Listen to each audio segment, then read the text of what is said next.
This is why your Fiverr gig is not ranking and you're not making money on Fiverr. One of the problems freelancers face on Fiverr is crafting a good gig title that get them impressions, clicks, and orders at the end of the day. So why does your Fiverr gig title matter? Your Fiverr gig title and the gig image is the first thing your potential buyer sees, right? So if your gig title does not grab your potential buyer's attention, you're not going to get clicks and you're not going to get orders at the end of the day. And the craziest thing is that your gig title also helps you to get what we call impression. Impressions is basically the number of times your gig comes up when someone search for that particular service on Fiverr. So this is it. Think of Fiverr like Google. Fiverr is basically like a search engine, right? So when on Fiverr, you have to think like a search engine expert. And your job on Fiverr is to be seen first and to be seen by the right people and to stand out. So this is it. The mistake most freelancers make on Fiverr is that they create generic gig titles, right?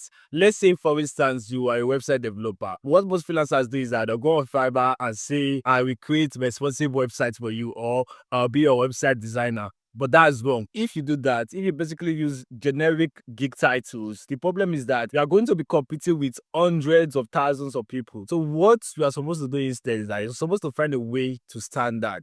And the strategy you are supposed to use for that is what we call the sub-niche strategy. Let me explain. So what is the sub-niche strategy? So let's say you're a website designer. Instead of just going on Fiverr and say, I will create or I will design responsive websites for you. That is so generic. What you do is that you look for sub-niches under that niche. Under the website design niche, there are different sub-niches. We have Figma to HTML, we have WordPress website design, we have Webflow website design, we have Wiz website design. So you have to break down your niche into different sub-niche, right? The reason you do that is that it reduces the number of people or the number of sellers you are supposed to be competing with. Instead of you competing with hundreds of thousands, it can be reduced to like 50,000 or 30,000 or 10,000, depends. That's not all. You can even break it down further. Let's still use website design as the example, right? So we have broken the website design into different sub-niches. Let's pick one sub-niche. So let's say we pick WordPress website design. You can still break it down further. Under that WordPress website design, there are different sub-niches under it, right?